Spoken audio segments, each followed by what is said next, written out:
Good morning and welcome to the Cosmic Influence. My name is Walter Cruttenden. And I'm Donna Neri. We're the guys at the Binary Research Institute that explore the cause and consequences of solar system motion. What do we mean by that, Walter?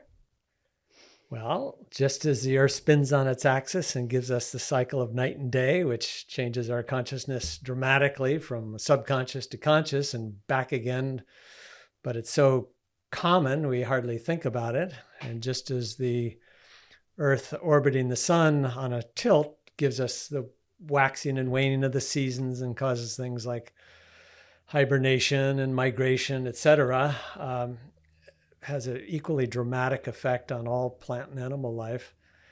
So too did some ancient cultures believe that there's a third cycle, that our whole solar system goes around another star, and that effectively results in a waxing and a waning of consciousness or civilization on a very long time scale, something Plato called the Great Year. So with that, want to introduce our guest for today? Sure. So today we're interviewing David Mathisen on the Pylos Combat Agate. David's the author of over 9 books on myths and the stars and how they share a common foundation of celestial metaphor. And we'll go into the details of David's book at the end of the podcast, because you can access them on Amazon. So the Pylos Combat Agate is a Minoan sealstone, considered the single best work of Glyptic art ever recovered. It was discovered in 2015 by a group of archaeologists from the University of Cincinnati at a dig near the Palace of Nestor in Greece. It measures 3.6 centimeters long. It's magnificently etched with microscopic detail, the width of a human hair. The discovery is expected to be 3,500 years old and has caused the re-evaluation of Bronze Age Greek art. David has joined us today to discuss his theory that the artwork in the agate incorporates celestial imagery, with the figures based on specific constellational references. Ooh. Welcome to the show, David. Thanks so much, Donna, and thank you, Walter. It's great to be on the Cosmic Influence. Thank you for having me. Yeah, given your work and all the books you've written on star mythology, when we saw this agate and the terrific representation, and then of course saw your work about it, we had to have you on. And I know you've given fantastic presentations at the conference on precession and ancient knowledge before, so it's really great to have you on the show. Yeah, thanks. It's great to be here. The conference that you have so much of a role in putting on is just a fantastic gathering, and it's a privilege to have been part of it the last few times. And obviously this question about all the celestial mechanics is pertinent to us today, and the ancient myths are, it's my theory that the ancient myths are based on the stars and the heavenly cycles as a foundation. It's they're using metaphors of the stars and heavenly cycles. So it was obviously of great interest to somebody in the ancient world around the world. And I would say it's not just a theory. There's so much evidence that we can, talk to a little bit of that evidence. But around the world, the myths and sacred stories are based on the stars and heavenly cycles, including that cycle of precession that you talk about in the conference on precession and ancient knowledge. So those are all embedded in the myths around the world. And it's just fascinating. That's a little controversial, of course, because supposedly precession wasn't discovered until Hipparchus, a couple hundred years BC. And yet there's ancient cultures, really 1,000 or thousands of years before that time that are making reference to the movements of the heavens, something we call precession.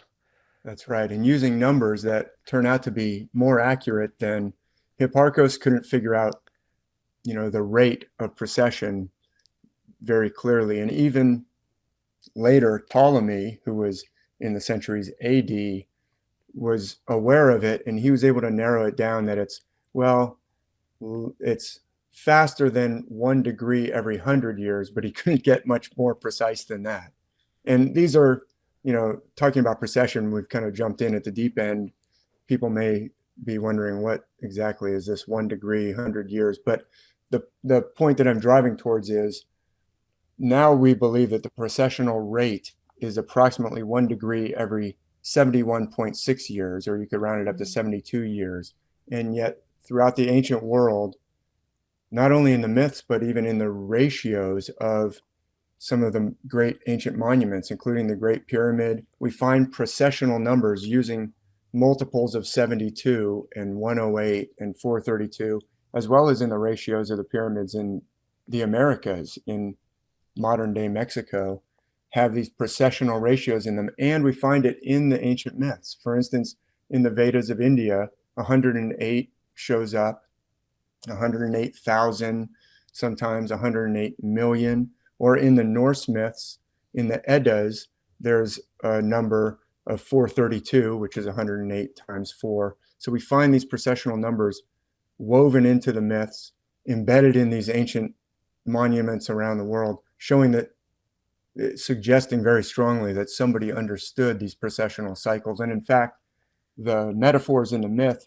relate to precessional concepts as well as some of the shorter cycles. Precession is the very longest cycle that really I know of. Yeah. But like you said, the day and the night, the seasons, these are all encoded in the myths. Yeah. And just to be clear, we may not understand, all the nuances of these ancient myths and why they use these numbers as they did. We do know that precession is a real phenomena. The sun appears to go through each of the constellations of the zodiac, taking roughly 2,000 years or so to get through each one. All 12, that would be roughly 24,000 years. Although right now the rate of change is closer to what David had mentioned, 71 and a half years per degree. And at that rate, it's more like 2,160 years or so to get through one constellation, right? Yeah. And for listeners who haven't maybe really studied precession, the sun does go through all the constellations in a year in our annual relationship, and it should come back to the same point. If we're at April 21st, or if we're at March 21st, the equinox, you would think that, well, the sun should be back in its same background constellation that it was when we were in this exact same position on our annual relationship with the sun. But over the millennia, the background of stars is delayed by just 1 degree every 72 years, such that eventually the sun will actually, the background of stars will be delayed so much that the sun will move into the preceding constellation, and hence it's called precession. Right, because it's going the opposite of the procession during the year. Of what we do during the year, right. Gemini, Cancer, Leo, and that's right. Yet during the great year, it's going, Leo, Cancer, Gemini, etc., the opposite way. That's right, because it's like the sky is being delayed, and you wouldn't even notice it really within a human lifetime of taking very accurate measurements on that particular day. If you look on the particular day, where is the constellation Aries, or where is the constellation Leo? It will be on that exact same day. If you're in the exact same spot using a very precise measurement, it will be in ostensibly the same place, but after 72 years, if you take very careful measurements, you'll see that it's delayed by just 1 degree over those years. So I didn't actually intend to jump, really into all this stuff that can make your head But it's hurt. my favorite subject. It's Walter's favorite subject, but it segues us nicely into the agate specifically. So what led you to believe it lined up with specific constellations? Yeah, well, so this agate was, as you mentioned, and I'll show some visuals, and maybe it's appropriate to just bring them up so that people can see kind of where is Pylos or Pylos. It's like Delphi, Americans. Yes, please do. That'd be great to have that background. Americans pronounce Delphi, and mostly in the United Kingdom they say Delphi, and I think Pylos is more of an American That's how Oh, I got normally it. say it, and Yes. Pylos is probably a little more correct. But let me just share my screen here and get us to that ancient site of Pylos and Pylos, and you should be able to see it now. This is just a Google map that I snapped the other day, but you can see the Peloponnese there. That's the hand-shaped peninsula where Sparta is located, and you probably had some history classes when you were growing up.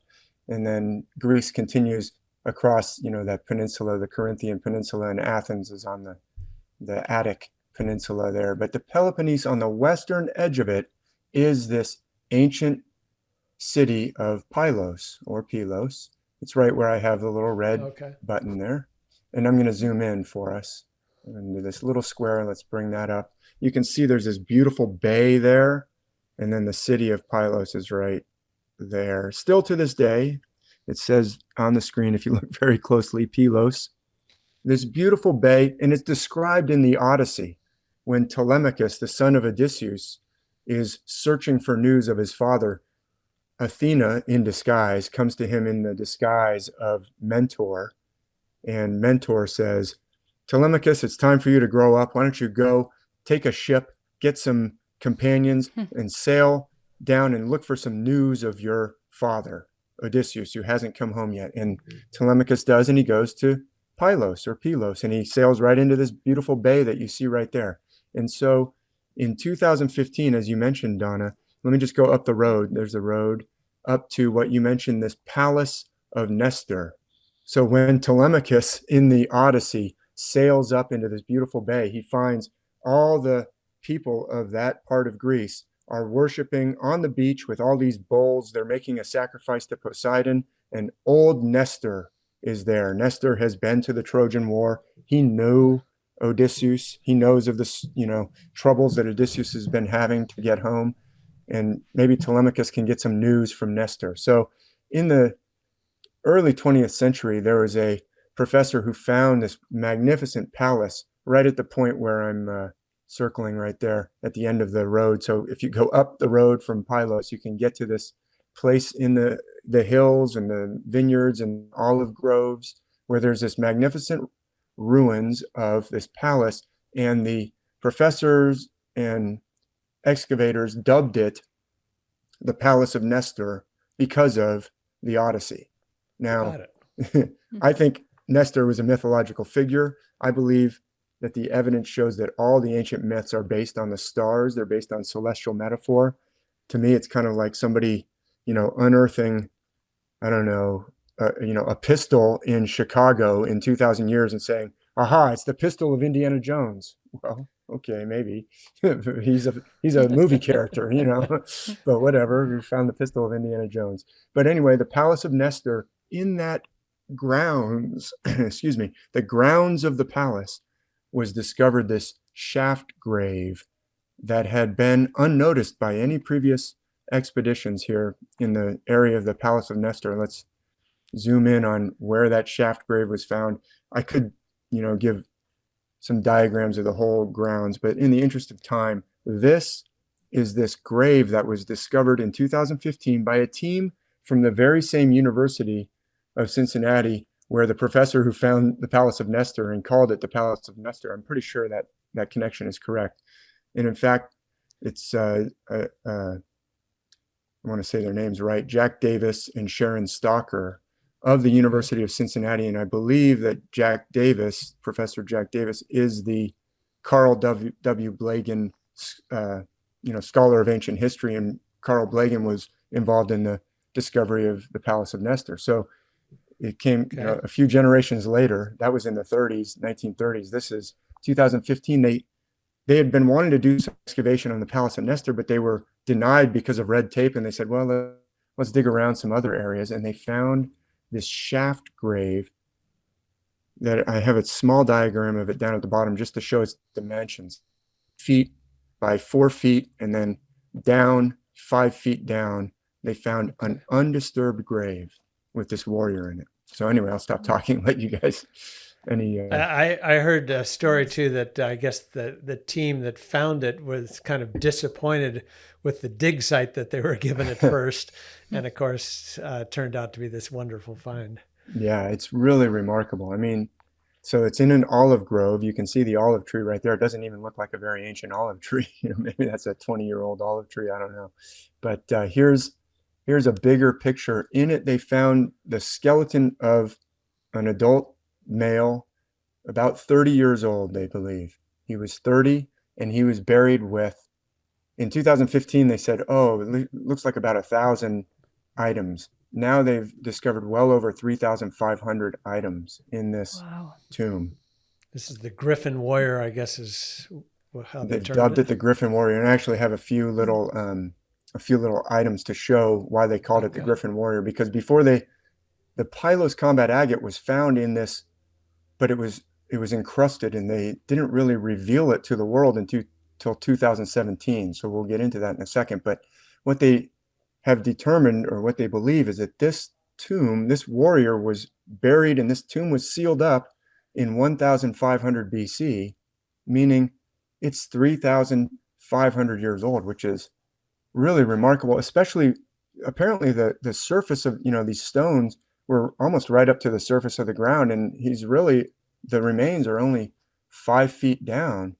I mean, 3,500 years of things went on above this above this tomb, and it was never disturbed, which is fantastic. And it almost makes me wish that they would just leave it there. This is somebody's grave.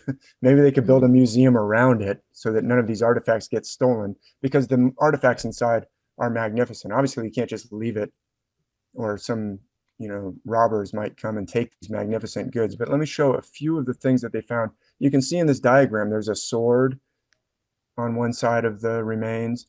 Apparently, he was buried in a wooden coffin, which eventually rotted away, and most of the bones are now scattered. You can see the little, feet bones way down on the left of the screen and the top of the skull. But there are parts of a helmet that has fallen apart over the years. There is a beautiful basin. There's a mirror with a beautiful handle you can kind of see over the femur bone there. But we won't linger too long over the artifacts, just to show why it's called the Tomb of the Griffin Warrior. For one thing, there were 4 gold rings found in this tomb, which that was initially what they were really remarking on. They were really saying, this is unusual. A signet ring is a big deal. It's usually, showing a lot of authority, and usually a king would have 1. Well, this one was buried with 4, and they're quite amazing. And they're definitely Minoan in their artwork, feeling of the artwork. You can see some of the, female figures down in the bottom left, with a portal type of a arrangement in the center with 2 palm-like trees on either side. I would argue that is celestial metaphor. You can see the bull with the bull dancer on the right, or the leaper. Bull leaping was done on Crete. And this is on the western part of the Peloponnese, which is not far from Crete. But just think how ancient this is. If the tomb was sealed up at 1500, Walter and Donna, not to put you on the spot, but do you know when Tutankhamun was, kind of time frame for Tutankhamun? The tomb of King Tut from the 1930s that was discovered, or 20s? No, but it was Middle Kingdom. Actually, New Kingdom. New Kingdom. Okay, yeah, so he was later. 18th dynasty. So actually, he was 1334 to 1323, I think, when he died, was 1323 BC. So this individual had already been buried for 2 centuries before King Tut. It's Remarkable. very, very ancient. And this is not what we normally think of as classical Greece. Classical Greece is beginning around 500 BC, and I guess 800 to 500 was early ancient Greece, and then classical Greece is like 500 to 300 kind of time frame before the Romans start to make waves in the 300s and Exactly. 200s. So, but anyway, this is well before. This is like 1,000 years before most of the Greek pottery that we think of from ancient Greece. And there's this carnelian seal stone down at the bottom right that I thought it's very hard to find a picture of the griffin, that the tomb was named after the griffin warrior. I don't think that's actually it, but that's notable because of this 16-pointed star that you see in between those two kind of griffin-like or lion-like figures, which again, I believe is celestial. And I've shown in some of my books how that pattern is celestial, not looking at that specific piece of artwork, but that pattern is based on constellations that we'll see some of those constellations today. This, I believe, is the stone that was found with a griffin on it that they initially called this tomb the tomb of the griffin warrior. I think because of that, but it's very hard to find anyone actually showing the griffin that it's named after. But that's not the most spectacular item in the tomb. It wasn't revealed until later, as we just mentioned. This was found in there. Yeah, and look at that. You'd think There it's it just is. an old rock or something. And like Donna said, it's tiny. We in the U.S. don't know what 3.6 centimeters So is. 1.3 inches. Yeah, tiny. And it was encrusted with limestone. So no wonder they didn't call it the tomb of the agate warrior or something like that, because this wasn't cleaned off until it was a very careful process to clean it off. And actually what happened was, I believe it was November of 2017, or it was in the fall of 2017. It was finally cleaned off and shown to the world. And someone on Twitter sent it to me and said, take a look at this. It's not someone I knew or had met before, somebody that I'd only conversed with on Twitter said, take a look at this. And as soon as I saw it, I had already written books. I had already published a book in 2016 on the connections between Greek myth and the stars. And I'd already seen this pattern in other artwork and shown that this pattern is related to the stars. So let me show it to you. We'll start to clean it off. Let me just clean it off slowly. We have to be very careful. But if you look, you can start to see I'm cleaning off the layers. It's coming into focus. We'll just clean it off a little bit more. And look at the detail on this agate. Remarkable. It's amazing. It's so amazing that I put a little arrow in here to try and show some of the parts that I think are the most amazing. Remember, this is very small. I'm going to show a comparison in a moment to show you how small this is. But look at that rib cage detail. It's like, it's not just scratched in there. It's like it's three-dimensional. Yeah. How did they do it, David? Did they have the tools 3,500 years ago to create something like this? That's why your intro, whatever you were reading from, said this changes our view of ancient artwork. And the archaeologists that I mentioned, Sharon Stocker and Jack Davis, in the articles that you can read where they're being interviewed, say, we are looking at something that should change our view of ancient artwork. And I would argue, yeah, not only because the technology itself, conventional scholars have said, did they have optics? We didn't really think that they had optics in 1500 BC. We didn't think that they even had magnifying glasses, let alone whatever tools would be needed to do this. But, if you look at some of the videos of my friend Ben at Uncharted X, who's doing a lot of work in Egypt showing, even some of the mistakes appear to be mistakes that you could only really do with a power tool. Right. And spinning tools. And I'm going to show some more. I just want to point out some more. Look at the musculature on the back of this individual down here. And also the almost fabric that they put on his kilt there. It almost looks like he's got a tartan there on his skirt that he's wearing. That's the fallen warrior. We'll meet him in a moment. But just look at the detail up here on the hair. Look at the ringlets of hair on this individual up here. And he's grasping the crest. That's a very important detail that we'll investigate in a moment. But look at the little feathers on the crest. It's a very exaggerated crest on the helmet of the warrior that he's fighting and apparently about to deal a mortal blow to that warrior that he's fighting. But just look at those details, and now I'll show the, oh yeah, in this part of the arm too, look at the muscles there. Not only is it artistically amazing, but it's also anatomically very sophisticated. It's not a stick figures here.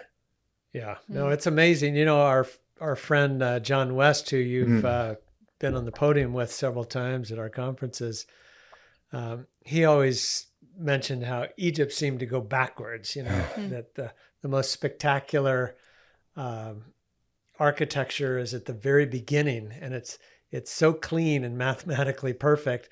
And then as you move towards the Middle Kingdom and New Kingdom, it gets almost gaudy and poorly crafted. It would now seem the same principle may hold true for the Greek versus, early Greek, Middle Greek, and then Greco-Roman culture. Things get gaudy and less perfected. That's a incredible observation, Walter, and of course, the late great John Anthony West. I'm grateful to have had the opportunity to spend so much time with him at primarily at your conferences. And absolutely right, that point about the most ancient being apparently the most sophisticated, and even some of the ancient Egyptian faces and the perfect precision with which they are drilled out. Some, such as Ben at Uncharted X, is saying it appears, and not just Ben, but Christopher Dunn, who was at the most recent CPAC, has talked about, hey, it looks like whoever carved these faces was using much more precision tools than whoever carved these hieroglyphics into them, later. Right. But that also ties into the question of, if all the myths are based on the stars, and I haven't shown any evidence that all the myths are based on the stars here in this conversation yet, but we'll see some evidence that this scene right here is based on the stars, just as all the other myths around the world are. And if that system is already in place in ancient Egypt in their earliest recordings, pyramid texts, and in the Gilgamesh text from ancient Mesopotamia, even in the Sumerian version from 3000 BC, if it's already in the ancient Vedas of ancient India and already in ancient China and underlying these myths and in Africa and in Australia, then it may be, the most likely conclusion may be, it may be from some more ancient culture long before anyone that we know of. Good point. Yeah. So that's a great insight. Well, let's get to the stellar aspect of the agate. I just want to point out this little sword. Look at that little detail. And now I'm going to show how small this is. There's a nickel. So for our American audience, look at the detail. Look at the fine detail in Thomas Jefferson's hair. It's like they scratch it in with lines. Look at the ringlets in the hair of that warrior. Look at the fabric on Thomas Jefferson's collar. Now I know this is a nickel. It's it's not fine art, but this is 1500 BC. They were doing that level of anatomical and artistic sophistication, and it's only 3.7 at the most, 3.6 centimeters across. Yeah. So let's meet the players, and I'll show you how they relate to the stars. So this figure here, I call him the swordsman. You can see he has a very extended leg, kind of a lunge posture, and he's brandishing a sword over his head that he's about to basically issue a mortal blow to the person that he's fighting right below him. We'll get to that person in a minute. But he's also, with the hand that's not grasping the sword, is grasping the crest of that individual. So let me just bring that individual in by himself. I call him the spearman. Obviously, he's got a long spear. It's so long that it starts on one side and goes around to the other side. And he also has this huge shield, very large and a little bit deformed. At first, I thought maybe the shield had been battered in battle, but some people told me, no, there was a shield type that was kind of that shape. But there's the second figure, and then, so there's the two of those. They're the main figures in the battle. The swordsman is apparently about to kill the spearman, who has a helmet, a spear, and a shield. And I'm calling this out because this pattern, we can see it over and over around the world, even in Maya places. And then on the ground, of course, we have the fallen warrior who has already been put out of action. And he's in a very specific posture too, with one hand bent over his head. You can see, in one hand drooped down by his side and one knee up and his back towards us. So there's the three characters, and I just call them these names. That's my terminology to just be helpful for referring as we take a look at the night sky. So this is a screenshot from Stellarium. It's a wonderful free open source app that you can download. It's in its like 18th version or something now. It's a very useful tool. You can do a lot with it, and I like to use it to illustrate the constellations. And this specific part of the sky is extremely... yeah, go ahead, jump in. Break in for a moment and just, because I'm always in awe at the juxtaposition here that more frequently when we look at ancient cultures, we're looking down at the ground, discovering these artifacts that call our attention to the heavens. And I love this intermix between history and astronomy. A wonderful point. And so they're pointing us up into literally an infinite realm. When we're looking into the heavens, we're looking basically into an infinite realm. And it is used in these ancient sacred stories to illustrate for us truths about things that are in the infinite realm. The gods and goddesses and the stories in the Bible can all be shown to be based on these stars, specific constellations. Specific figures in the stories are based on the specific constellations in the heavens. And so this particular part of the night sky, they are absolutely pointing us to the heavens, and there's a reason why they're doing this, and we won't get too far into that, not to get off track. Let's focus on the Combat Agate. But they repeated these patterns over and over, and in the stories we're showing the artwork, but the stories themselves, you don't even have to have pictures. The stories, if you start to understand the characteristics of these different constellations and how they function, it's like a language. You can start to see, oh, okay, well, if she's walking in one direction and looking back, that is a characteristic of a specific constellation. And we see that in myths around the world. We see that in the story of Lot's wife in the Bible. She's not supposed to look back. We see that in the story of Orpheus when he goes down to rescue Eurydice, and he's not supposed to look back. So you don't need the artwork to see that this is going on, but the artwork makes it so clear. So let's take a look at the constellations that will play a role in this Pylos Combat Agate, so that when somebody sent this picture to me on Twitter in 2017, I got so excited because it was just very clear to me. I'd already looked at hundreds and hundreds of examples of this very pattern in later Greek artwork and in ancient Egypt. We'll see it in ancient Egypt too. Let's take a look at the constellations in question. And I'm going to start with this one right up here. This is a powerful looking constellation with a square head and a powerful weapon over his or her looks familiar back. Yeah, this is one that plays a role in a lot of myths. And this is the constellation that we call Hercules. And indeed, the figure of Hercules himself does relate to this constellation, that character, but many other characters do as well. The constellations play male figures, they play female figures. Even the constellation Hercules plays female figures sometimes.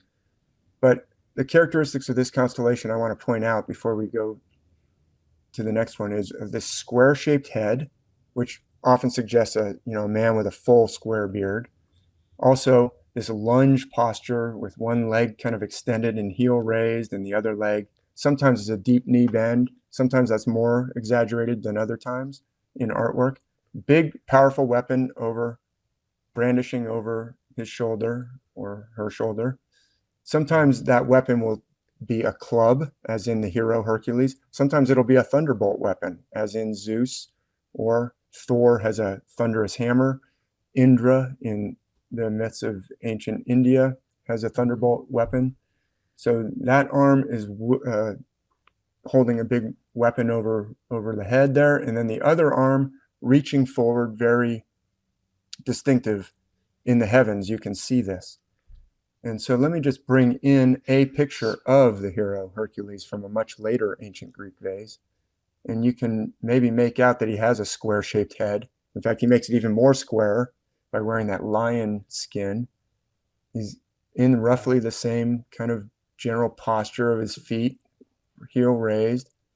Definitely has a weapon that he's brandishing overhead. The vase curves away in the picture, so you can't see the sword or whatever he's got over his head that clearly, but very obvious that that arm is wielding something that he's brandishing overhead, and then his other arm reaching forward.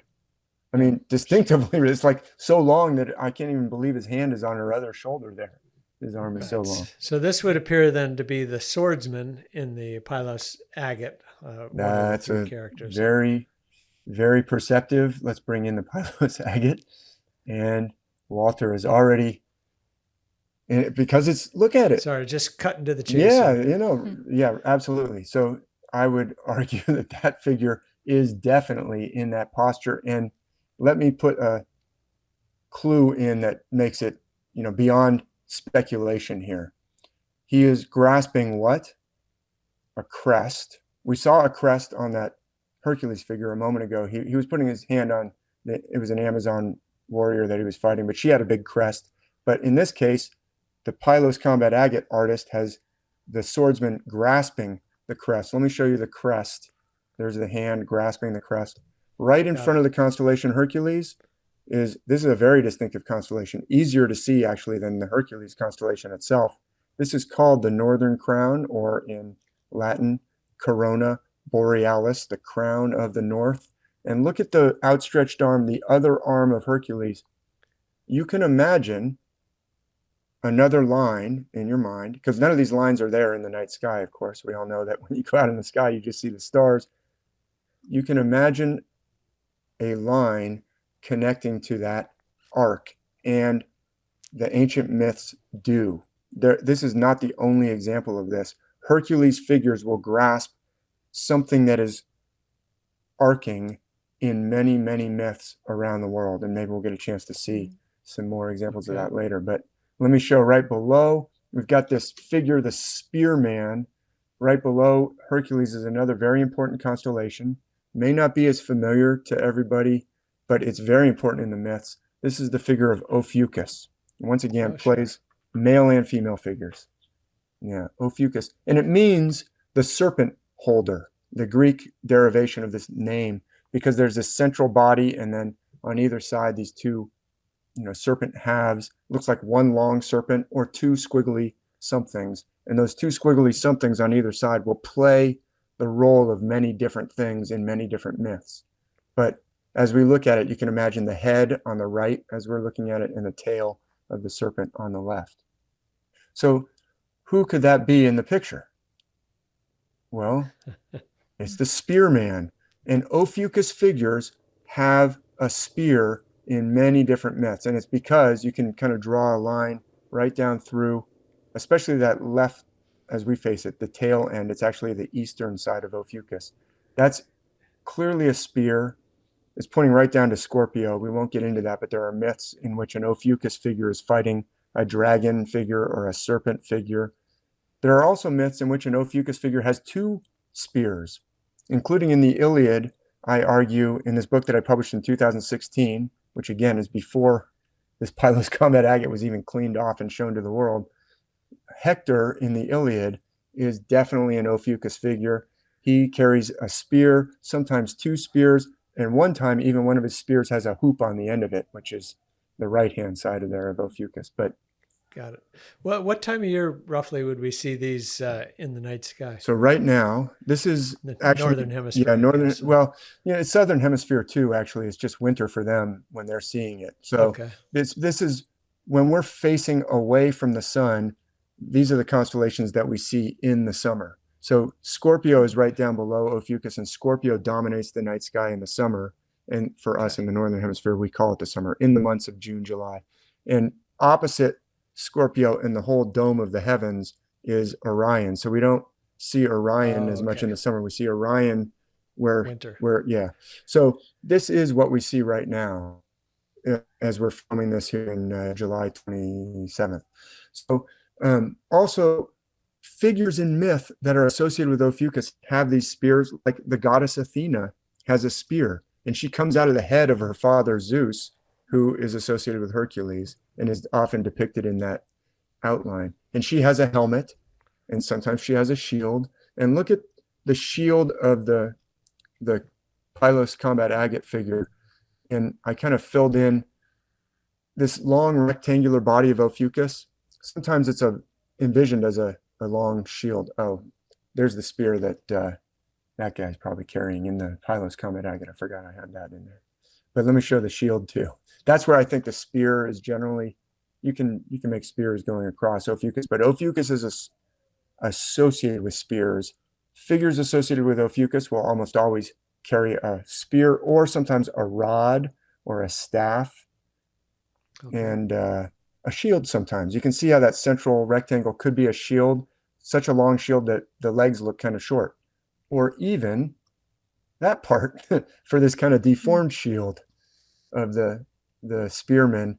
And you can see why a Hercules figure might be fighting an Ophiuchus figure, just as we see in the Pylos Combat Agate right there. Got it. So we've got the swordsman and the spearman. And now we have to find the fallen warrior, who's right here, just for a refresher. This one may not be as obvious, but let me show you the outline. I suggest strongly that this constellation here, Sagittarius, is associated with this fallen warrior. And Sagittarius is down at the base of the Milky Way. Sagittarius and Scorpio are down at the base of the Milky Way. And one of the distinctive features of the Sagittarius figure is this plume on the top of the head. Can you see how there's kind of a triangular head and then a plume at the top? Like a feather coming out of the top of the head of Sagittarius. And you see how the arm of the figure, the fallen warrior, has his arm kind of draped over the head that way? You might not think this is, you may think this is a bit of a stretch, but look at the Sagittarius plume is like, it can play many different things in myth. Sometimes when someone hangs themselves or is hanged, Sagittarius, because there's like a rope, like a noose going down to the head. But sometimes it appears in all different ways. And sometimes it's a hand draped over the head in some of these artistic conventions. Let me show you a painting from the Italian Renaissance painter Salvatore Rosa, who happens to be showing the scene of Jacob's ladder. And there's Jacob asleep on a rock. And look at the outline. This was painted in the 1600s. Nobody had discovered the Pylos Combat Agate at this time. Just look at the outline of Jacob asleep there. And look at the fallen warrior. I mean, he's got a knee raised. He's got one arm drooping down to the side and one arm over his head. And he's at the base of a ladder, which, by the way, there is this cloudy background and angels going up and down. Does that cloudy background look at all like a Milky Way to anybody?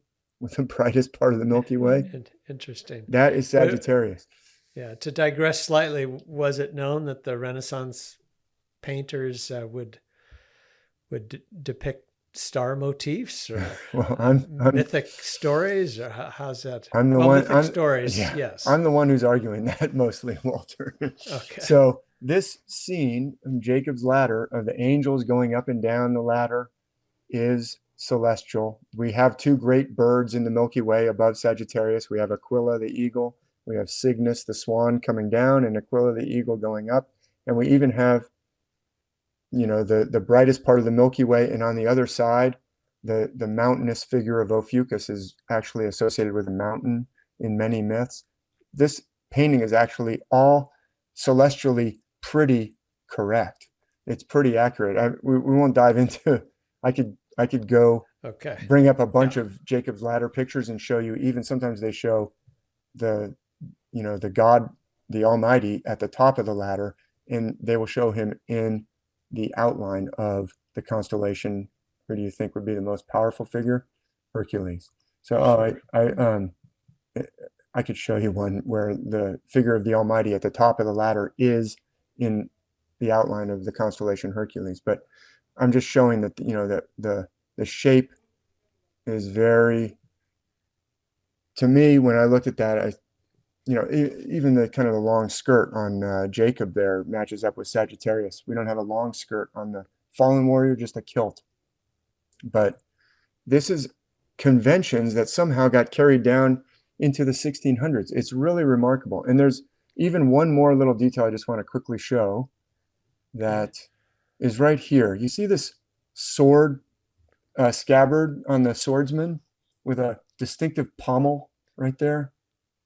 Mm-hmm. That on his waist, he's got this distinctive pommel. Well, right there is a very bright star known as Vega. It's the 5th brightest star in the sky. And this feature of the pommel is in basically just the right place for Vega. I mean, it's in just the right place for Vega. And that is something that we see in, let me just show you, Hercules again. Here's another Hercules. He's always got this, in this one, he's actually grasping the crest, just as we see in the swordsman. He's almost always got a lion's tail with a little tuft. Hercules doesn't have the tail. The tuft is not the exact spot for Vega, but it's obviously like a memory or a shorthand reference to, we've got this kind of long tail with a tuft at the end. It's a Vega, it's a pointer to, look, we're talking about the constellation Hercules here. The distinctive aspects of Hercules are square-shaped head, also grasping an arc-shaped thing a lot of times, also has something sticking off of its waist that has a tuft or an indicator for Vega. Got it. and I actually have, I think, something else to show you here. I blew it up just so everyone can see that he is in fact grasping the crest of someone with a big shield, just like the shieldman. Yeah, no, that's very, very similar. The stories, there's a lot of stories around Hercules. Is there any particular story that might relate to this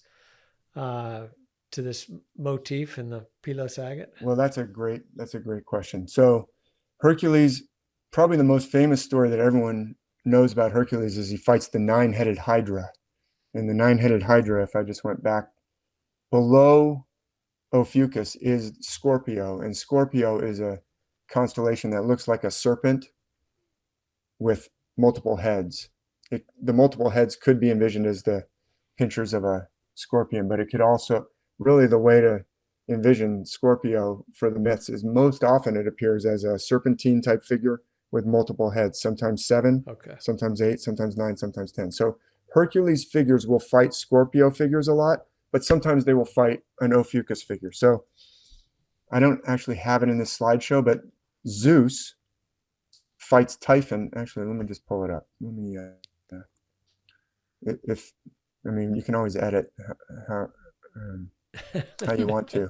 Let me just pull up Typhon and Zeus real quick. Hercules does fight figures. It's just not as famous. Like here's Zeus fighting Typhon. It's not, the figures that he fights that are related to Ophiuchus aren't as famous as the figures like the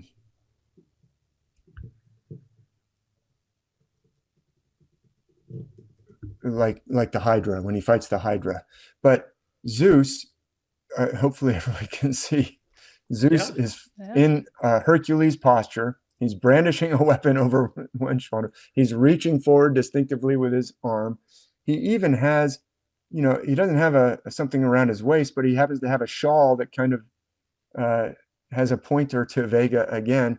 In this case, he is battling Typhon, who is a figure with 2 serpentine legs, a man's torso, wings, and then 2 serpentine legs. So sorry I didn't put it in the slideshow, but let's go back now to,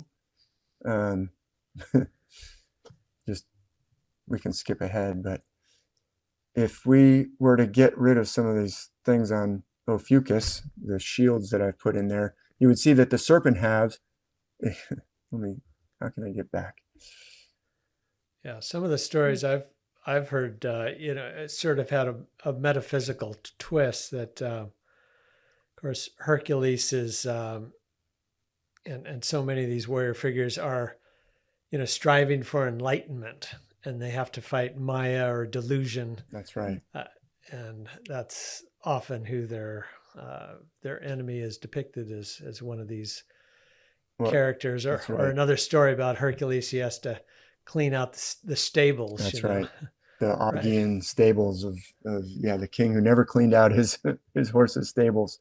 And so they all represents the chakras to me. Exactly. They all have, esoteric meaning to them. And the figure of Ophiuchus is really a pivotal figure in between the mortal realm of the zodiac that we're in all the time and the divine realm, going up to the figures along the Milky Way. And so Ophiuchus is positioned right along that Milky Way, and it is just like raising the chakras and going up the Milky Way, past Ophiuchus, past Hercules. You continue along, you get to the figure of Perseus, who's an incredibly important figure. He's higher up in the Milky Way, actually almost on the other side of the sky. And Perseus fights Medusa, who turns you to stone or objectifies or turns you into an object. And we want to overcome that tendency of matter to turn us into, there's an esoteric, as you just pointed out so well, Walter, all these stories. No, I truly believe that, that in the higher ages, they were much more aware of the soul's journey, for enlightenment. And many of these stories talk about that, depict that, and the fact that so many ancient myths seem to solidify that in the sky, to me, points out how important it was that they wanted to kind of retain this information and pass it down. They put it in a place where nobody can change it. It's literally the celestial realm. Do you think that's why they made the agate? Then do you think they went to all the trouble to carve out these constellations, to place it into the warrior's tomb to help guide him in the afterlife? I think that would be a modern interpretation to guide one in the afterlife. The actual interpretation at the time, assuming that was a little bit higher age than we are now, understanding the cycle of the great year, it could well have had a more realistic meaning, that's something they strive for. Who knows? This is a long, long time ago. But I think they looked at the world differently than we do nowadays, for sure.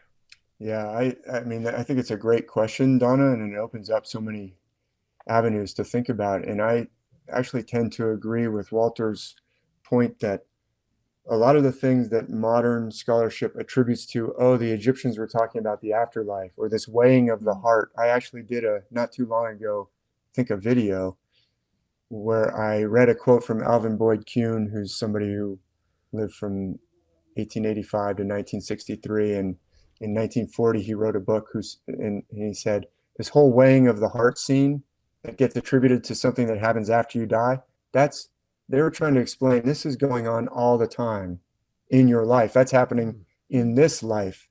All these raising of consciousness is messages for this life, for us to learn in this life. That's his argument. And I think there's a lot of clues that he's right.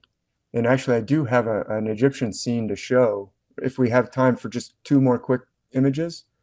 Sure. Yeah. Let's do that. And then we want to make sure that we let people know what your website is so they can just dig into some of this themselves too. Yeah. Well, I really appreciate the opportunity to share, and especially on this subject. I'm glad you asked me about the Pylos or Pylos Agate, because it's just so amazing and fascinating. And we don't know, it's only been just discovered. And as you point out, Walter, nobody can say with dogmatic certainty what anybody believed 1,500 years ago. But look at this figure here is a rain god named Chalk.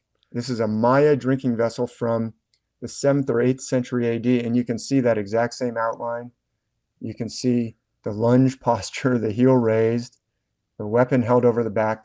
In this case, it's an axe, and then another outstretched arm, forward-reaching arm, grasping a disc-shaped object right there. Interesting, yeah. And the loincloth has this tuft right at the end of it, just like Hercules has a little lion's tail at the end of his, lion's skin. Yeah, so some of this information lasted well into the Dark Ages. Yes, it's really just fascinating. And actually, I've got if I click enough, it'll fade out, and you can really see that it's, the Hercules figure.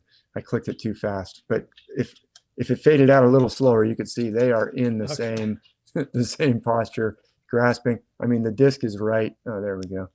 Right. It's no doubt in my mind that this is based on the stars and pointing to Vega, even though the tuft isn't in the exact right spot for Vega. And then only today, when I was checking the dates of Tutankhamun, I wanted to say, 1500 BC, just to put that in context. Well, Tutankhamun was in the 18th dynasty or dynasty, and there was an ancestor of his named Tutmos or Tuthmos. Yes. Born of Toth or Toth, and this is a wall scene of his powerful ancestor. The great grandfather of King Tut here. Great, a few greats in there. Tuthmos. Look at the posture that he's in. He's got the lunge shape. He's clearly brandishing a weapon over his back, but that part of the block has been dropped out. But you can see kind of the top of the weapon, whatever it is. Oh, yeah, because you just the top there. Yeah, can't and this is the famous smiting scene. Our Egyptologists will say, oh, an example of the smiting scene. Look, he's holding kind of the hair of a bunch of enemies that he's about to smite.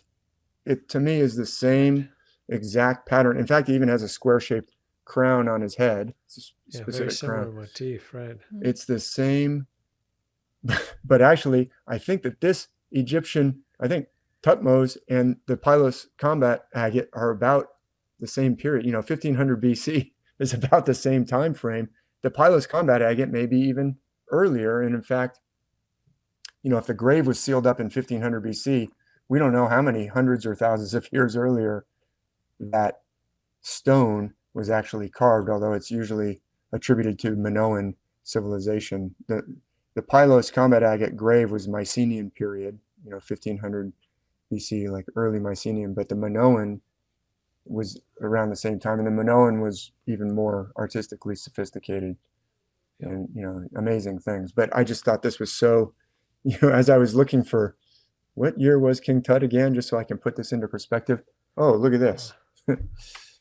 So if one wants more information on some of these stellar myths, which one of your books would you point them to? Well, yeah, thanks for asking, Walter. I would really start with the most recent and go backwards. I've been writing about this for a dozen years now, and obviously my understanding continues to evolve as I go along. So my most recent book, you've got it on the table there, is Myth and Trauma. That's 2020. Okay. I would start with that one, or 2019 if you really want to focus on the myths themselves. 2019, I have a book that's 916 pages called The Ancient Worldwide System. So that's almost as new as Myth and Trauma. Those would be the first two choices that I would point people towards, and then I would say go backwards from there. Got it. Yeah, I'm really interested in this subject. We could have done a show just on this and forgot the Pylos Agate, but this idea that unresolved psychological trauma can lead to anxiety, depression, etc. To me, if we have our history wrong and we've forgotten, that we're, as Jesus said, ye are gods, these things that I do, you should do, and greater things, that we are that, and we once were in a much higher age, and we kind of have it all mixed up right now, then all of society is going through this trauma, this kind of amnesia, this upset and anxiety, and I've heard about amnesia patients that they will not only have a difficult time remembering the past, but they have a lot of anxiety, and therefore they can't plan for the future. If you don't remember where you've been, it's hard to plan for where you're going. And so it seems that this happens not only on the individual level, but you're kind of hinting that it's happened on this mass scale level. And this is a bit where society is right now. I couldn't agree more. And that's so well said. And actually, Graham Hancock and others, but I think this is Graham Hancock's quote, has said we're a species with amnesia.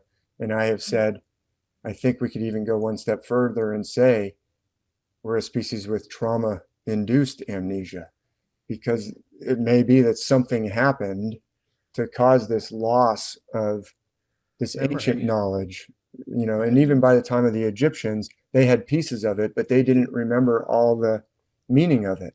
So maybe they were doing these scenes and I'm sure they knew more of what it meant than we do today, because there's been a few traumas in between the Egyptians and now.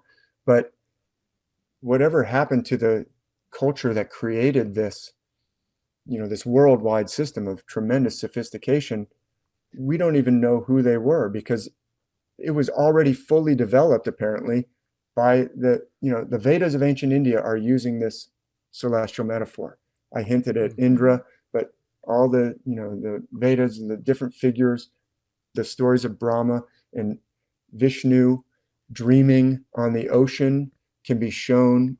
He's lying on a multi-headed serpent. I don't have my constellations here to show you, but the multi-headed serpent of Scorpio, on top of that is Ophiuchus, and Ophiuchus has a lotus growing out of its navel, just like Vishnu you can see the paintings of Vishnu has a lotus coming out of his navel, sitting on top of a multi-headed serpent. That's Ophiuchus on top of Scorpio. Anyway. Interesting. So artistic depictions of these great, deep, archaic stories, possibly we're talking about what's the meaning of this. Maybe they're trying to, somehow awaken this lost memory of who and what we are and where we came from. Just like they left us the Stonehenge and they left us the pyramids, they left us the Pylos Agate. Yeah, a little smaller scale, but just as beautiful. It's really remarkable, and I appreciate the opportunity to kind of show just a little bit about the Pylos or the Pylos Agate. I could talk about it for for Good. hours, well, but thank you so much for allowing me to show it a little bit. Great. Well, David, great having you on the show, and I hope we can do this again, and appreciate your time and love your work. Likewise. Thanks so much, Walter and Donna, and best wishes with cosmic influence in all your projects and your own journeys. Great. Appreciate that. And I want to thank our listeners for listening to the Cosmic Influence. And till we see you next time, bring on the higher ages.